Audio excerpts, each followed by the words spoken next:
Guys, welcome to the maths. Chapter है हमारा direct and inverse proportion, class 8 NCERT exercise 13.1।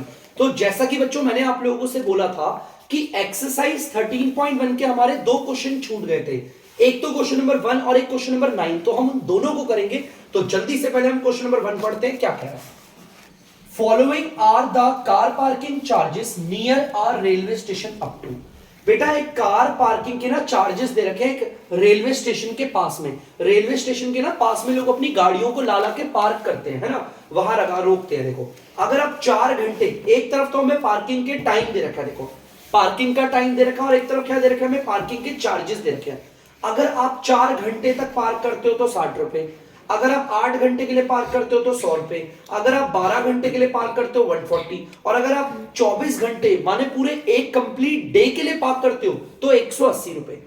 बच्चों ध्यान से देखना, पहले तो मैंने ना अब ये देख लिया जो भी है। चलो check if the parking charges, एक तरफ हमारे पार्किंग चार्जेस है, are in direct proportion to the parking time. वो कह रहा है पार्किंग चार्जेस और पार्किंग का जो टाइम है वो डायरेक्ट प्रोपोर्शन में है। ऐसे देख के मत सोचना, ऐसे देख के हर किसी को लगेगा। देखो बच्चों ध्यान से, जैसे जैसे पार्किंग के चार्जेस बढ़ रहे हैं पार्किंग का टाइम भी देखो बढ़ रहा है ना। देखो पार्किंग का टाइम, देखो जैसे जैसे मैं पार्किंग का टाइम बढ़ा रहा हूं ना, पहले 4 घंटा, फिर 8, फिर 12, फिर 24, धीरे धीरे पार्किंग का टाइम बढ़ रहा है। और अगर पार्किंग का टाइम बढ़ रहा है तो देखो पार्किंग के चार्जेस भी तो बढ़ रहे हैं ना। एक चीज को बढ़ाने पर दूसरी चीज भी बढ़ रही है डायरेक्ट प्रोपोर्शन में। बच्चे ऐसे ही कर देते, बच्चों नहीं। डायरेक्ट प्रोपोर्शन के लिए आप टेबल बनाएंगे और चेक करेंगे। मैंने आपको रूल बताया, देखो ध्यान से कैसे।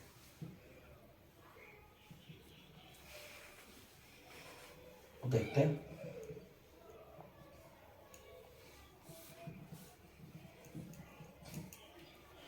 एक तरफ हमारे पार्किंग का टाइम है, एक तरफ पार्किंग टाइम है, और दूसरी तरफ क्या है, पार्किंग के चार्जेस दे रखे हैं, पार्किंग चार्जेस। चलो देखते हैं पार्किंग का टाइम कितना है। 4 घंटा, यहां पर 8 घंटा, फिर 12 घंटा, फिर 24 घंटे। इनके चार्जेस क्या है, 60 रुपए, 100 रुपए, 140 रुपए और 180 रुपए। मैंने क्या बोला था, मैंने आपको बताया था कि इस वाले पार्ट को x1, x2, x3, x4, y1, y2, y3, y4। बेटा मुझे पता है आप सभी को यही शक होगा कि सर जैसे जैसे टाइम बढ़ रहा है पार्किंग के चार्जेस भी बढ़ रहे हैं। सर ये डायरेक्ट है। अगर ये डायरेक्ट प्रोपोर्शन है, इफ मैं बोलता हूं कि अगर ये डायरेक्ट प्रोपोर्शन में है तो हमें पता है x1 अपॉन में y1 इज इक्वल, ये x1 अपॉन में y1 सबके बराबर होगा। चेक कर लेते हैं, बताओ किसके चेक करें। मैं एक काम कर रहा हूं, x3 अपॉन में y3 के चेक कर लेता हूं पहले। अगर वाकई में ये डायरेक्ट, हर डायरेक्ट दिखने वाली चीज डायरेक्ट प्रोपोर्शन नहीं होती। अब देखो लग तो रहा है मुझे कि यार पार्किंग के चार्जेस बढ़ रहे हैं, पार्किंग का टाइम बढ़ रहा है तो चार्जेस भी बढ़ रहे हैं। तो बच्चों अगर ये ऐसा ही डायरेक्ट प्रोपोर्शन में, पार्किंग टाइम और पार्किंग चार्जेस डायरेक्ट प्रोपोर्शन में है तो आपको पता है ये बराबर होगा। चेक करते हैं, x1 की जगह पर क्या रखेंगे, 4r, y1 की जगह रखेंगे ₹60 इक्वल, x3 की जगह पर क्या रखेंगे, 12r, y3 की जगह पर क्या रखेंगे बच्चों, 140। इन्हें काटते हैं, देखो सेम सेम आ रहा है। देखो बच्चों ये कटा 4 और ये कटा 15, 1/15 आ रहा है। देखो यार ये मैंने देखा 12 एकम 12, अच्छा ये ना 4 के टेबल से कट रहा है तो पहले काट लेता हूँ। 4 के टेबल से भी कट रहा होगा तो काटते हैं, नहीं 2 के टेबल से काटता हूँ। 2 6 और 2 70, 2 3 और 2 35। देखो कहाँ आ रहा है, यहां पर 1/15 आ रहा है, वहां पे 3/35 आ रहा है। कहीं से इक्वल आ रहा है, बिल्कुल भी नहीं आ रहा, नहीं आ रहा ना। x1 अपॉन में y1 is not equal to x3 upon में y3। तो ये पार्किंग, ये जो हमारा पार्किंग का टाइम और पार्किंग का चार्जेस है, क्या ये डायरेक्ट प्रोपोर्शन में होगा, बिल्कुल भी नहीं। क्योंकि अगर ये डायरेक्ट प्रोपोर्शन में होता, हाँ मैं बोल रहा हूं कि टाइम के बढ़ने पर पार्किंग चार्जेस बढ़ रहे हैं, लेकिन जिस तरह से टाइम बढ़ रहा है उसी अकॉर्डिंग हमारे पार्किंग के चार्जेस भी बढ़े, ये नहीं हो रहा, समझे। जब एक चीज के बढ़ने पर दूसरी चीज भी उसके अकॉर्डिंग बढ़े तो होता है आपका डायरेक्ट प्रोपोर्शन। यहां पर पार्किंग के टाइम के बढ़ने पर पार्किंग के चार्जेस भी बढ़ रहे लेकिन उसके अकॉर्डिंग नहीं बढ़ रहे, इस वजह से नो, ये डायरेक्ट प्रोपोर्शन में नहीं है। जल्दी से कर लीजिए आप। तो बच्चों आप लोग देख सकते हैं क्वेश्चन नंबर 9 हमारा मैंने बोर्ड पे उतार दिया है, तो जल्दी से पढ़ते हैं क्वेश्चन नंबर 9 क्या है। बच्चों ध्यान से देखना, a 5 metre 60 centimetre high vertical pole. बेटा एक ना 5 मीटर, देखो यार ये बड़ा अजीब सा है यार, ये देखो जरा यार, ये बड़ा अजीब सा 5 मीटर 60 सेंटीमीटर, चलो कोई नहीं, से सॉल्व करेंगे। बेटा एक 5 मीटर 60 सेंटीमीटर का लंबा सा खंबा है, ठीक है। देखो ये कुछ ऐसा, ये एक खंबा सा बड़ा सा, ये खंबा है, ये जो है हमारा 5 मीटर 60 सेंटीमीटर का पोल है, ठीक है। ये जो इतना लंबा वर्टिकल का मतलब सीधा सीधा जो खंबा है वो कास्ट कर रहा है एक शैडो। कास्ट का मतलब होता है बनाना, उसकी एक शैडो बन रही है, और शैडो कितनी है, ये 3 मीटर 20 सेंटीमीटर की शैडो। एक काम करता हूं, इसकी ग्रीन से दिखा देता हूं। शैडो बन रही है इसकी कुछ ऐसे, शैडो ऐसी बनती है नीचे, और इसकी शैडो कितनी बन रही है बच्चों, 3 मीटर 20 सेंटीमीटर की शैडो बन रही है, ठीक है भाई। एक वर्टिकल पोल है जिसकी शैडो बन रही है, ठीक है। हमें फुल स्टॉप तक पढ़ना है बस, मैंने आपको बोला था ना पूरी लाइन पढ़ना फुल स्टॉप तक, और जो नंबर्स होंगे उन्हें अंडरलाइन कर लेना, ऐसे सर्कल बना लेना। अब यार पहले ना ये नंबर बड़ा अजीब सा लग रहा है, पहले मैं इसको सॉल्व करता हूं जरा ढंग से। यार देखो मीटर को ना सेंटीमीटर में बदल देते हैं। अगर इस 5 मीटर को सेंटीमीटर में बदलना है ना, आप इस 5 को 100 से मल्टीप्लाई कर लो, ये हो जाएगा 500, है ना। अगर ये मीटर में आपको इसे सेंटीमीटर में बदलना है तो नंबर को 100 से मल्टीप्लाई करो, और ये हो जाएगा सेंटीमीटर, और ये हो गया 60 सेंटीमीटर। तो बच्चों ये दोनों जुड़ के कितना हो जाएगा, 560 सेंटीमीटर। सेम यहां पर देखो बच्चों ध्यान से, यहां पर ये 3 मीटर है, मैं काम करता हूं इसको भी सेंटीमीटर में बदलता हूं, तो नंबर को 100 से मल्टीप्लाई करूंगा, ये हो गया 300। देखो आ गया सेंटीमीटर प्लस 20 सेंटीमीटर। अगर आप देखो तो बदल जाएगा आपको 320 सेंटीमीटर है, ठीक है। मतलब ये जो पूरा का पूरा है ना मेरा ऐसे बता देता हूं, ये कितना हो गया हमारा जो ये वर्टिकल पोल था उसकी हाइट कितनी है, 560 सेंटीमीटर। आप देख सकते हो, ये बताया मैंने कैसे बनाया। और ये जो शैडो की लेंथ है ना बच्चों, वो कितनी आ गई बच्चों, वो भी हमारी आ गई है, कितनी आ गई है मैं मिटा देता हूं और बोल देता हूं 320 सेंटीमीटर, देख सकते हो, ठीक है। आगे देखना, find at the same time. अब इसी टाइम पे पहले काम करते हैं, टेबल बनाते हैं लोग भाई, टेबल बना लेते हैं जल्दी से, ये बना लेते हैं टेबल। मैंने बोला था एक स्टेटमेंट पढ़ के आप टेबल बना सकते हो। लो टेबल बना देते हैं, ये हमारा टेबल मैंने ऐसे बना दिया, ठीक है। बच्चों ये क्या है, ये तो हाइट ऑफ पोल है, ये तो दे रखी है हाइट ऑफ पोल। कितनी है हाइट ऑफ पोल, 560 सेंटीमीटर। दो चीज दे रखी है बच्चों। ये क्या है, ये जो दे रखा है ये लेंथ ऑफ शैडो है, शैडो की लेंथ परछाई की लेंथ है, लेंथ ऑफ शैडो। और कितनी है लेंथ ऑफ शैडो, 320 सेंटीमीटर। चलो ठीक है, अब आगे देखते हैं क्या कह रहा है। फर्स्ट वाले पार्ट में देखते हैं क्या कह रहा है। The length of the shadow cast by another pole is इतना हाई। देखो भाई देखो ध्यान से सुनना, उसने क्या बोला है, क्वेश्चन को ना यहां से पढ़ेंगे। Find at the same time the length of shadow.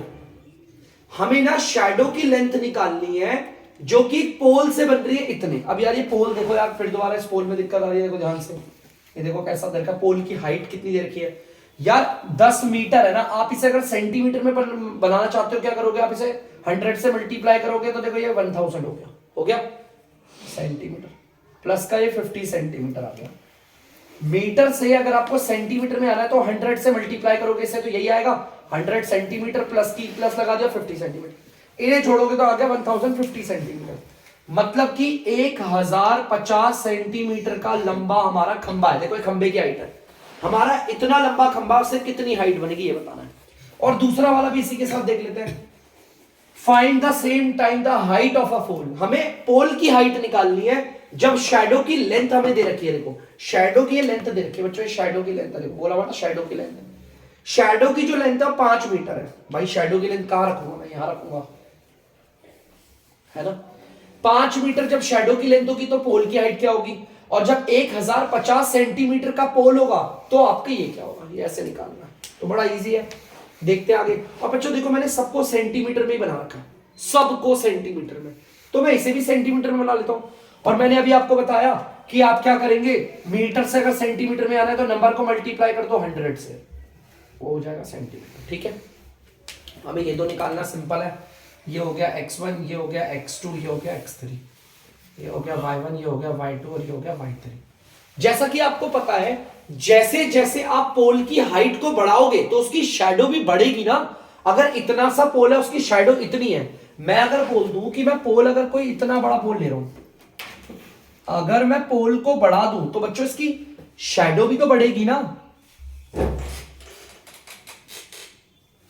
मतलब कि जैसे ही आपने पोल की हाइट को बढ़ाया तो शैडो भी बढ़ गई ना। एक चीज को बढ़ाने पर दूसरी चीज बढ़ रही है, तो डायरेक्ट प्रपोर्शन में हाइट ऑफ पोल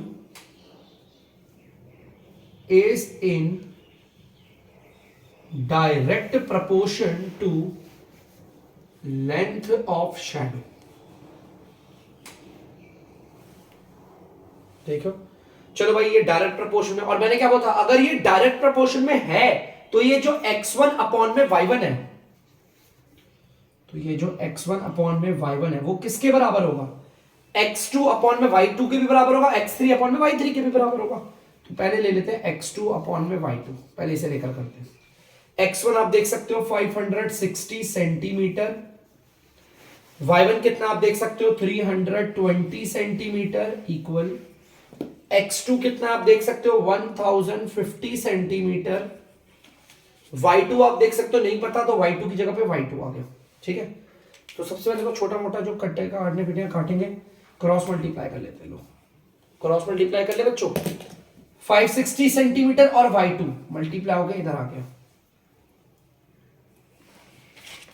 और ये दोनों पार्ट मल्टीप्लाई हो गए, इधर आ गए। y2 निकालना, ये इधर मल्टीप्लाई हो रहा है, उधर जाकर क्या हो जाएगा, डिवाइड।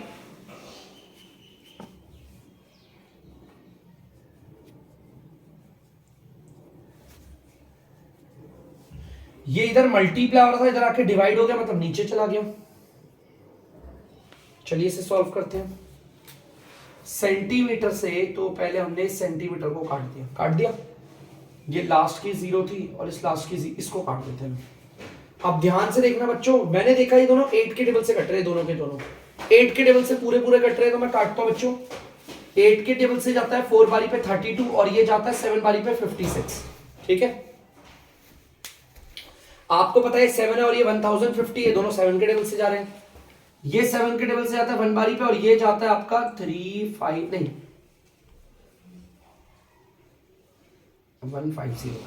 ठीक है, नीचे 1 की कोई वैल्यू नहीं है। आपको पता है y2 4 को अगर आप 150 से मल्टीप्लाई करोगे तो बच्चों आएगा आपका 600 और ये रहा आपका सेंटीमीटर। तो देखो y2 आपका आ गया 600 सेंटीमीटर। मैं लिख देता हूं, माने कि अगर मेरा खंबा 1050 सेंटीमीटर ऊंचा होगा तो मेरी शैडो की लेंथ कितनी होगी, 600 सेंटीमीटर की। देखो ये कितना इजीली तरीके से कर लिया, जल्दी से आप इसे नोट डाउन कर लीजिए। तो बच्चों x1 y1 और x3 y3 लेते हैं। ठीक है, x1 अपॉन में y1 is equal to x3 upon में y3। x1 आप देख सकते हो कितना है 560 सेंटीमीटर है, y1 आप देख सकते हो 320 सेंटीमीटर इक्वल, x3 हमें नहीं पता और y3 आप देख सकते हो 500 सेंटीमीटर। अब इन्हें कर देते हैं क्रॉस मल्टीप्लाई, आसान है बहुत। इन दोनों को मल्टीप्लाई करके इधर लिख देते हैं 560 centimetre multiply by 500 centimetre equal, इन दोनों को मल्टीप्लाई करके इधर लिख देते हैं, इनटू में आ गया x3। ये पार्ट इधर मल्टीप्लाई हो रहा है, उधर जाकर हो जाएगा डिवाइड। डिवाइड का मतलब है बच्चों नीचे आ जाएगा dr पे। देखो मल्टीप्लाई होता है, इधर आके डिवाइड हो गया, मतलब नीचे आ गया dr पे। सेंटीमीटर से सेंटीमीटर पूरा कट गया, एक लास्ट की जीरो और ये एक लास्ट की जीरो कट गया। ठीक है, अब आप देख सकते हो ऊपर 50 है 32 है, आप जैसे मर्जी काट लो। मैंने देखा कि यार ये कट रहे हैं, तो ध्यान से 8 के टेबल से, ये 8 के टेबल से जाती है 4 बारी पे और ये जाता है 70 बारी पे। ठीक है, अब देखो ध्यान से, ये दोनों 2 के टेबल से जा रहे हैं, तो 2 के टेबल से काट लेता हूं। ये 2 के टेबल से जा रहा है 2 बारी पे और ये जाता है 25 बारी पे। ये भी 2 के टेबल से आ रहे हैं, काट लेते हैं 2 के टेबल से। बच्चों ये 2 के टेबल से जाता है 1 बारी पे और ये जाता है 35 बारी पे। नीचे 1 की कोई वैल्यू नहीं, 25 और 35 मल्टीप्लाई हो गया। तो कर लेते हैं बच्चों मल्टीप्लाई x3, ठीक है। 25 को करेंगे 25 पंजे 12, 25 5 और 1 12, 25 दिया 75, 75 और 12 87 और ये आ गया सेंटीमीटर। तो बच्चों यहां पर हमें एक चीज पता चल गई है, ध्यान से देखना। अगर 25 पंजे 12, 25 12 5 और 25 दिया 75, बिल्कुल सही है 875 सेंटीमीटर। इसका मतलब अगर हमारी परछाई खंबे की 500 सेंटीमीटर लंबी है तो खंबे की हाइट क्या होगी 875 माने कि 875 सेंटीमीटर। तो प्लीज बच्चों आप लोग इसे उतार लीजिए। तो बच्चों अब मैं लेता हूं आप लोगों से अलविदा। जैसा कि मैंने 13.1 कंप्लीट करवा दी है, तो अगर बच्चों आपको डीमैथ्स की वीडियो पसंद आ रही है तो वीडियो को लाइक करें, शेयर करें और चैनल को सब्सक्राइब करें। बाय।